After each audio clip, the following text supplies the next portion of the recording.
Election hallucination.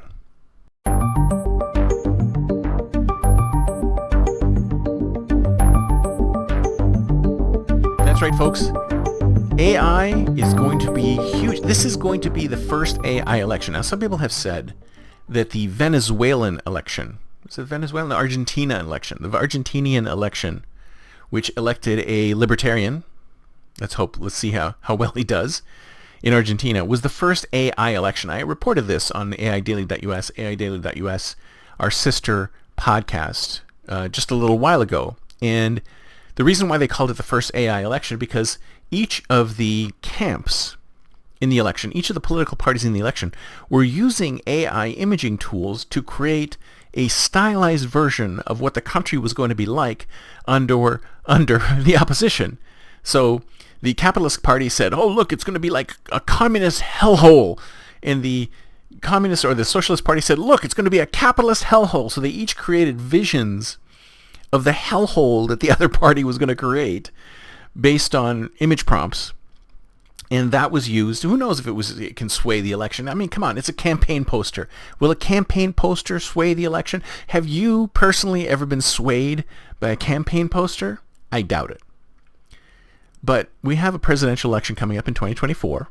I mean, we don't know exactly who the candidates are going to be, but we know for sure that AI is going to be used in these elections for good or bad. We've already heard stories, and as I mentioned on our sister podcast, AIDaily.us, I've already heard stories that there's some Democratic, I forget whether he's for governor or a senator or whatever, is already using an AI dialer to dial constituents and speak to constituents. Generative AI is speaking to constituents to try and convince them to vote for this candidate. So we're already seeing that. So the hell, and everyone knows how it's horrible around election time, is that all your phone rings off the hook with people saying, hey, vote for me, vote for this guy, he's the best guy, she's the best person for the job, blah, blah, blah. So we're going to have generative AI voices contributing to this hell. So whether that's going to be helpful or not, probably not. But this is going to be the first election, or the presidential election of the United States in 2024, even though there's other elections around the world who are already using AI.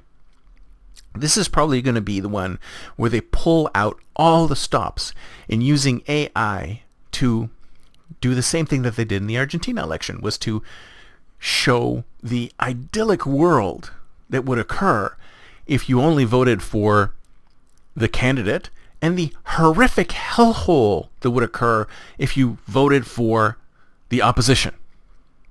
You know this is going to happen, and it's going to hit us in every media. It's going to be phone calls, it's going to be audio, it's going to be video, it's going to be podcasts, it's going to be everything under the sun. AI will be driving these things. And the sad thing about it is that it's going to continue to blur the lines between reality and fakeness. It's because they're going to be able to create completely compelling ads that are totally fake, but look realistic, because the CG and the AI creating the CG is going to be so good that we are not going to be able to differentiate between reality and what's real and what isn't real. So that's the big downside, which is why we need to be extra vigilant, especially this time around, and from now on, actually. For the last year, we all need to be extremely vigilant when it comes to any kind of communication in any way, shape, or form. I mean, I've already taken the pill, whatever color pill it is, where I understand that everything that I see, I cannot believe up front. So the first time I see anything, I do not believe it if I have not seen it with my own two eyes, because everything that you see on this screen can be recreated, can be faked. And especially nowadays, with the technology and the capabilities that we have today, almost everything can be faked. So the truth is lying has been sacrificed. The truth is dead. We do not know what is truth? We cannot ask the question, what is truth? Even the word facts. People say, well, this is a fact or that is a fact. But is that a fact indeed? Is that a fact at all? In fact, if you look at so many things, are like, this is the one thing that drives me insane, is the cherry picking of statistics. Because this is done by everybody on all sides to try and show that they have a point. They take two completely different statistics and they compare them and they say, aha, look at the difference between this and that. Isn't that horrible? This difference is awful. But if you look into it, you realize that they've cherry-picked those particular statistics just to make a point. This is why, I forget who it was, said lies, damn lies, and statistics, because statistics can be presented in any way to make it look like you're right or your opponent is right. But I digress. So we're going to see election AI being used in elections in a huge way over the next little while. And all it's going to do, all we have to do, is we have to be much more cognizant that what we are seeing in front of us, no matter what it looks like, no matter how realistic it is, no matter how good it looks, no matter how much we want to believe that it's true, that it's real, we have to take it with a grain of salt. We have to look at everything that we see, everything that's presented to us online, and go, is this real or not?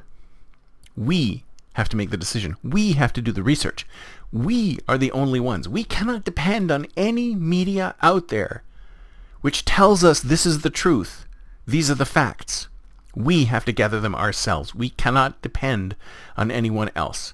And it's a sad day, right? Because there were all this trusted media out there. But if you ask me, no media can be trusted any longer except for your eyes, your ears. That's the only thing that can be trusted. That's it for me for today. See you next time, and until then, don't forget to think future.